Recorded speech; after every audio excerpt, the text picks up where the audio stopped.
Hello, welcome back to my YouTube channel की success. तो कैसे हैं आप लोग? उम्मीद करता हूँ अच्छे होंगे, घर में होंगे, स्वस्थ होंगे। तो आज मैं अपना आरआरबी एनटीपीसी सीवीटी 2 का मॉक टेस्ट जो मैं लगाता हूँ और प्रीवियस ईयर जो लगाता हूँ उसका रिजल्ट आप लोगों के सामने है। और मैं जो लगाता हूँ, मैं आपको पहले भी बता चुका हूँ, मैं लगाता हूँ टेक्स्ट बुक से लगाता हूँ मैं। और ये मैं उस टाइम लगाता था मॉक जब आपको 15 फरवरी का डेट दिया गया था मेंस के लिए। तो आप देख सकते हैं कि 31 जनवरी को मैंने लगाया था पहला मॉक। और तो आप इसमें मेरा स्कोर देख सकते हैं। मैं अभी आपको जूम करके दिखा दे रहा हूँ। इसमें आप मेरा स्कोर देख सकते हैं कि 108.02 था। तो मतलब टोटल मैंने मेरे 108.02 नंबर थे। और बाकी जो नंबर आपको दिख रहा है ना कि मेरे कटे हुए, या तो मैंने स्किप कर दिया होगा जीके का क्वेश्चन। मेरे मैथ्स में पूरे सही थे, रीजनिंग में 2 गलती था, बाकी स्किप था, और बाकी मैंने सही किया था सारा का सारा। तो ये और भी मैं कुछ रिजल्ट्स आपको दिखा दे रहा हूँ। ये देख सकते हैं कि यहाँ पे भी मेरा जो है 106.69 आया है। और भी कुछ दिखा दे रहा हूँ मैं आपको, एक दो और रिजल्ट मतलब दिखा दे रहा हूँ। मॉक का ये सारा मॉक का है 105.37। और एक और होगा, ये सारा आप डेट भी देख सकते हैं। ये मैं बस फरवरी 4 को लगाया था। और ये आप देख सकते हैं फरवरी 1 को, ये 31 जनवरी को। ये जब मेरा 15 फाब को लेके मैं चल रहा था कि मेरा CVT 2 होगा, उसके अकॉर्डिंग मैं लगा रहा था। और अभी कुछ टाइम से मैं नहीं लगा रहा हूँ क्योंकि मेरा CGL का एग्ज़ाम है, CGL 2021। और यहाँ पे आप देख सकते हैं कि ये यहाँ पे भी आप स्कोर देख सकते हैं कि मेरा है 102.35। तो ये कंटिन्यूसली जो मेरे 100 प्लस मार्क्स आ रहे हैं। और मैंने अभी आपको बता ही दिया कि मैं टेक्स्ट बुक से लगाता हूँ। और अगर ये जो मेरे कंटिन्यूसली 100 प्लस मार्क्स आ रहे हैं, ये आपके भी आ सकते हैं। तो मेरे जितने बार भी 100 प्लस मार्क्स आए हैं उसके पीछे क्या है स्ट्रैटेजी मेरा, मैं कैसे प्रिपरेशन करता हूँ, कहाँ से क्या पढ़ता हूँ। तो मैंने सोचा मैं जिस तरह पढ़ता हूँ मैं आपको भी सजेस्ट कर दूँ। अगर आपको अच्छा लगे तो आप लोग भी अप्लाई कर सकते हैं। और जिनका CVT 2 होना है, चाहे आप किसी भी लेवल का हो, लेवल 2, 3, 4, 5 किसी भी लेवल का हो, सबके लिए ये है। और मैं ये मेरा पर्सनल स्ट्रैटेजी है। बाकी आप लोग जहाँ पढ़ रहे हैं वो टीचर आपको सजेस्ट करते ही होंगे। मैं एक एस्पिरेंट हूँ तो मैं भी आपको सजेस्ट कर सकता हूँ, मुझे लगा। तो आप सभी को पता है कि जो एग्ज़ाम होगा 35 नंबर मैथ, उसके बाद मैं बात करूँ 35 रीजनिंग, और उसके बाद आपके 50 मार्क्स यहाँ पे GA, GK और करंट अफेयर्स इसी में इंक्लूड होता है। तो ये आपके जो यहाँ पे 3 आपको दिख रहा होगा, 3 सब्जेक्ट आएंगे आपके। तो 3 सब्जेक्ट में मैं सबसे पहले बात करूँगा कि आपके मैथ्स में तो एक भी क्वेश्चन गलती नहीं होनी चाहिए भाई। 35 में या तो आप स्किप कर दो, गलती तो बिल्कुल भी नहीं कर सकते आप। मैथ्स के क्वेश्चन को आप बिल्कुल भी गलती नहीं कर सकते क्योंकि ये तो कोई है नहीं, तुक्का मारने वाला कोई चीज़ नहीं। तो मैथ्स में आप कोशिश करो कि 35 में 35 आ जाए। और मैथ्स के लिए मेरा स्ट्रैटेजी ये है कि मैं बस मॉक टेस्ट जो लगाता हूँ उसी क्वेश्चन मैं मॉक लगाता हूँ, उसको एनालाइज करता हूँ। और जो मैंने क्लास लिए हुए हैं, जो मैंने जिनसे क्लास लिया है उनका क्लास नोट्स को मैं रिवाइज करता हूँ। और अगर मेरे से कोई क्वेश्चन सॉल्व नहीं होता तो आफ्टर मॉक मैं देखता हूँ कि वो क्वेश्चन को कैसे बनाया गया, उसका शॉर्ट ट्रिक क्या है। तो मैं मॉक टेस्ट लगाता हूँ, उसका एनालाइज करता हूँ। अब मैं बात करूँ रीजनिंग की, तो रीजनिंग मैं कभी नहीं, मैं आपको अभी पहले भी बता चुका हूँ कि मैं SSC एस्पिरेंट हूँ। तो मैथ्स में कर ही रहा होता हूँ और रीजनिंग कर ही रहा होता हूँ।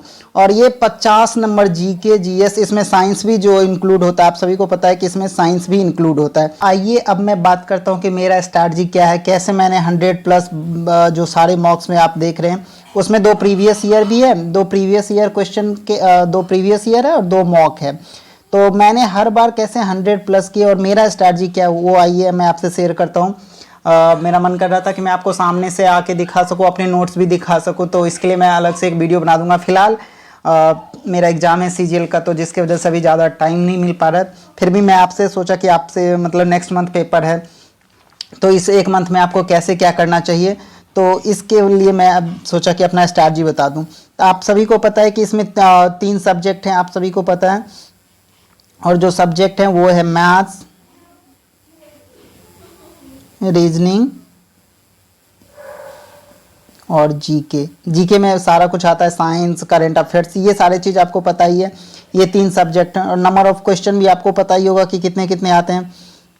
नंबर ऑफ क्वेश्चन मैथ्स में 35, रीजनिंग में 35, GK GS जो भी बोलो GA, इसमें 50 क्वेश्चंस आते हैं। तो अब मैं अगर मैथ्स की बात करूँ तो मैं मैथ्स के लिए आप लोगों को भी यही सजेस्ट करूँगा कि मैं जो मैथ्स करता हूँ वो मैं अपने क्लास नोट्स के अलावा, जो मेरा क्लास नोट्स होता है उसके अलावा मैं मॉक और प्रीवियस ईयर बस इतना ही करता हूँ। ये सफिशियंट होगा आप लोगों के लिए भी। आप लोगों को सबको पता है कि जो वेटेज होता है इसमें, वो आप सभी को पता है कि इसमें एडवांस का ज़्यादा पोर्शन नहीं आएगा आपसे। तो मेनली आपको जो फोकस्ड करना है मैथ में, जो फोकस्ड करना है, मैं मैथ्स के लिए बता रहा हूँ। जो मैथ्स में आपको इम्पोर्टेंट टॉपिक है वो मैं आपको बता दे रहा हूँ कि मैथ्स में जो इम्पोर्टेंट टॉपिक है वो आपका हो गया percentage, profit and loss, C I and S I, average और डी आई देख लेना थोड़ा बहुत आप लोग। तो ये सारा जो है ना आपको जितना भी दिख रहा है ये बोट एंड स्ट्रीम हो गया। मेन आपका है profit and loss, C I and S I और परसेंटेज। इससे बहुत सारे क्वेश्चन आएंगे। मैं प्रीवियस ईयर लगाया हूँ, मॉक लगाया हूँ, तो मुझे जो मैंने एक्सपीरियंस किया उसके अकॉर्डिंग बता रहा हूँ। टोटल 35 क्वेश्चन में मैं लिख के दे सकता हूँ कि इस 3 टॉपिक से आपके 10 क्वेश्चन आएंगे, उससे ज़्यादा आ सकते हैं, उससे कम नहीं। और डीआई तो आएंगे ही आएंगे, तो आप लोग ये देख सकते हो। तो मेरा यही है कि क्लास नोट्स जो मैंने जिस टीचर से मैथ पढ़ा हुआ है उनके क्लास नोट्स के अलावा प्रीवियस ईयर लगाता हूँ, मॉक लगाता हूँ, तो उसमें जो क्वेश्चन आते हैं वो मैं कर लेता हूँ। आपको इस टाइम पे बहुत सारे क्लासेज वगैरह करने की ज़रूरत नहीं है। आप अपना क्लास नोट्स उठाओ और आप मॉक लगाओ। मॉक में जिस तरह से क्वेश्चन आ रहे हैं जो प्रीवियस ईयर लगाओ, प्रीवियस ईयर देखो कि किस टाइप के क्वेश्चन आ रहे हैं, क्वेश्चन का वेटेज किस सेक्शन से ज़्यादा है, उस पर आप अपना काम करो। अगर उसमें आपका वीक है तो उस पर आप काम करो।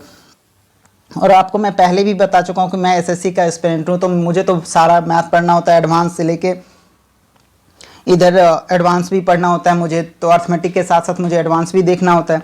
अब मैं रीजनिंग की बात करूँ तो रीजनिंग के लिए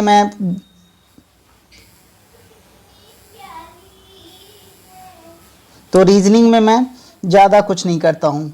रीजनिंग मैं बिल्कुल कहीं से अभी नहीं पढ़ रहा हूँ। मेरे में एसएससी में भी 25 क्वेश्चन आते हैं, तो रीजनिंग यहाँ पे जो 35 क्वेश्चन आता है, तो रीजनिंग के लिए बस मैं क्या करता हूँ, जो प्रीवियस ईयर लगाता हूँ वो और मॉक, और जो मेरा एक क्लास नोट्स है। तो मुझे कभी कभी किसी टॉपिक में अगर लगता है कि मुझे इसमें इश्यू हो रहा है तो मैं उस टॉपिक को नोट्स के थ्रू पढ़ लेता हूँ। जैसे मुझे कभी कभी डाइस हो गया या फिर कैलेंडर हो गया, इसमें तो इस सब टॉपिक में कभी कभी लगता है कि हाँ मैं फंस जाता हूँ, या फिर एक क्वेश्चन अभी हर एग्जाम में देखने को मिल रहा है, सिर्फ बैंकिंग में नहीं, वो शैडो वाला क्वेश्चन, तो वो मैं देख लेता हूँ। इसमें मुझे कभी कभी 1-2 क्वेश्चन आता है तो गलती होता है। एक एजम्पशन एंड सर्टेन आता है रेलवे में, और आर ए करके जो दिया रहेगा कि आर सही है, ए सही है, तो ये सब क्वेश्चन का प्रैक्टिस करना आपको ज़रूरी है।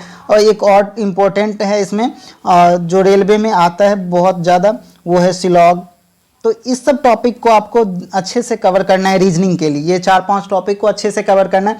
बाकी एनालॉगी, ABCD का मतलब याद कर लेना कि कहाँ से ABCD में आपको याद ही होगा कि बी का रैंक क्या है, ऐसे करके अपोजिट उसका, और ये सब आपको याद कर लेना है रीजनिंग में। तो ये रीजनिंग के लिए सफिशियंट है। रीजनिंग के लिए कोई स्पेशल क्लास कोई कुछ नहीं। आप बनाओ, मॉक लगाओ, जो क्वेश्चन में दिक्कत हो रहा है एनालिसिस में आप देखो से कि आपने कैसे किया है। उसके बाद आपको अगर लगता है कि फिर भी उस चैप्टर में दिक्कत प्रॉब्लम हो रही है, दिक्कतें आ रही हैं, तो आपने जिन टीचर से पढ़ा उन्हीं टीचर का वीडियो जाके देख सकते हैं आप लोग। अब मेन इंपॉर्टेंट टॉपिक पे मैं बात करता हूँ जो बड़ा ही इंपॉर्टेंट रोल प्ले करेगा मेरिट लिस्ट के लिए।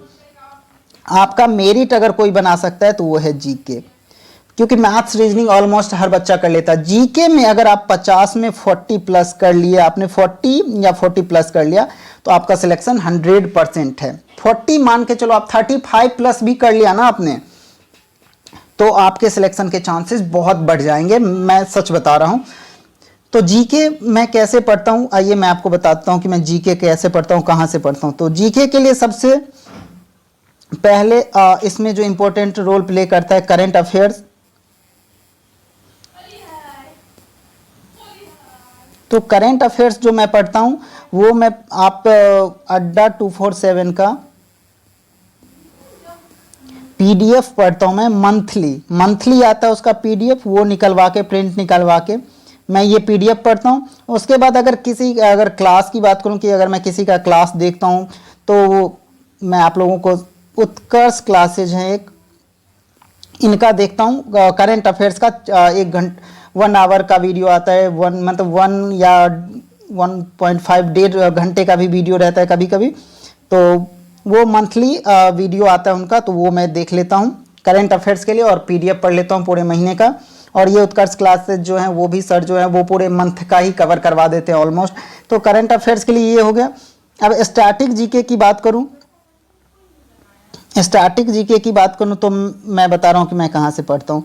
तो स्टैटिक जीके जो मैं पढ़ता हूँ वो मैं पढ़ता हूँ कृति सिंह मैम हैं, जो अनअकैडमी पे पढ़ाती हैं और वाईफाई स्टडी पे भी पढ़ाती हैं, और मैं इनसे पढ़ता हूँ। ये मेरा पर्सनल ओपिनियन है, आप लोग जहाँ से पढ़ते हैं वहीं से पढ़िए, मैं किसी को फोर्स नहीं कर रहा हूँ या किसी को ये नहीं, पेड प्रमोशन नहीं है मेरा, बस मैं जहाँ से पढ़ता हूँ एज ए एस्पिरेंट मैं कैसे तैयारी करता हूँ वो मैं बता रहा हूँ। तो ये आप कमेंट में जाके ये मत बोलने लगना कि आप उसका प्रमोशन कर रहे हो, ये कर रहे हो, ऐसा कुछ भी नहीं है। अगर आपको प्लीज़ मेरा वीडियो अच्छा लगे तो लाइक और सब्सक्राइब कर लीजिएगा। करंट अफेयर्स के बाद बात करूँ, स्टार्टिंग मैंने बता दिया, करंट अफेयर्स बता दिया। अब मैं सब्जेक्ट वाइज बात करूँ तो आप सभी को पता है कि साइंस जो है उससे बहुत क्वेश्चन आने वाले हैं। कम से कम मुझे लगता है कि 50 में 10 क्वेश्चन होंगे जो साइंस के होंगे आपके।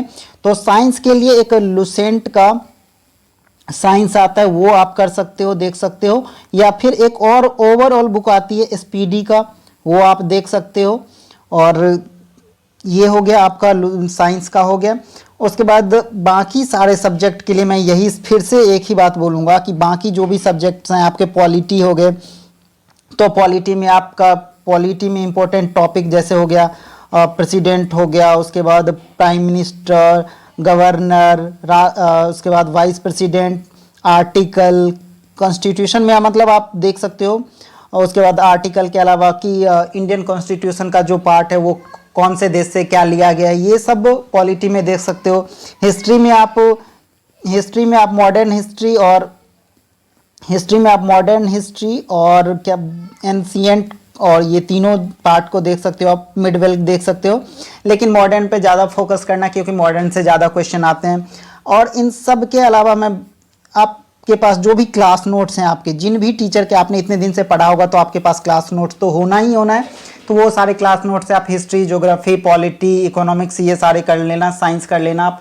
और उसके बाद एक स्टैटिक का जो पार्ट है, जो मैंने आपको बताया कि कृति मैम से मैं पढ़ता हूँ, वो अनअकैडमी और वाईफाई स्टडी दोनों पे पढ़ाती हैं। तो मैं जो उनसे स्टैटिक पढ़ता हूँ, तो स्टैटिक का देखो स्टार्टिंग में क्या क्या आपको आ जाएगा। स्टैटिक एक ऐसा चीज़ है जिसको कवर करने के बाद मुझे लगता है कि आप लोग बहुत सारा टॉपिक इसमें आ जाएगा आपको, जैसे डे एंड डेट हो गया, और उसके थीम हो गए, डे एंड थीम हो गया, उसके बाद अवार्ड हो गया, जितने सारे अवार्ड्स आते हैं वो आप देख लेना।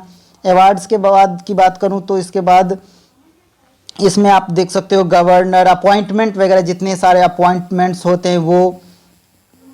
उसके बाद मैं बात करूं तो एक्सरसाइज, दो देशों के बीच जो एक्सरसाइज होता है वो, बुक एंड ऑथर, ये तो पता ही आपको कि 2 क्वेश्चन आना ही आना है, एक्सरसाइज हो गया। उसके बाद जितने भी समिट्स जितने भी होते हैं वो आपको देख लेना है।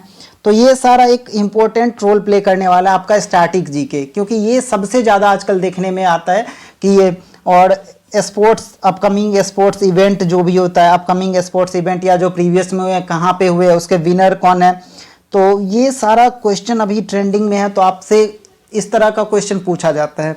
तो मैं ये सारा कृति मैम से पढ़ता हूँ, उनका नोट्स बना लेता हूँ, और वो उसी तरह से फिर या वो पीडीएफ भी प्रोवाइड करा देती हैं।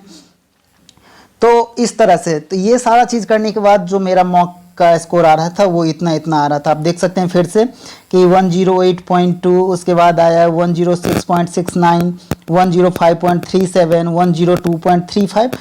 तो मेरे अभी भी जीके में ही स्कोर कम हो रहा है। मैं पहले भी आपको बता चुका हूँ, अभी भी मैं एसएससी का एस्पिरेंट हूँ तो जीके पे उतना फोकस करता नहीं था पहले, लेकिन एनटीपीसी सीवीटी 2 के लिए जीके बहुत इंपॉर्टेंट है, तो उसके अकॉर्डिंग अब मैं उसके प्रिपरेशन में लगा हूँ। और आफ्टर मतलब सीजीएल तो मैं उसी में पूरी फोकस कर दूंगा जीके के लिए। तो आप लोगों के स्ट्रैटेजी क्या है वो आप मेरे कमेंट सेक्शन में कमेंट कर सकते हैं, और अगर मुझे अच्छा लगेगा तो मैं आपका भी फॉलो कर लूँगा। अगर आपको मेरा स्ट्रैटेजी अच्छा लगा तो प्लीज़ आप भी फॉलो कर लीजिए, और प्लीज़ चैनल को सब्सक्राइब कर दीजिए अगर यहाँ तक आ ही गए हैं तो। Thank you so much. मिलते हैं नेक्स्ट वीडियो में। थैंक यू यहाँ तक वीडियो देखने के लिए। अगर मेरा नेक्स्ट वीडियो होने वाला है एनटीपीसी सीवीटी 2 का जीके का 50 क्वेश्चन प्रीवियस ईयर, तो प्लीज़ स्टे ट्यून।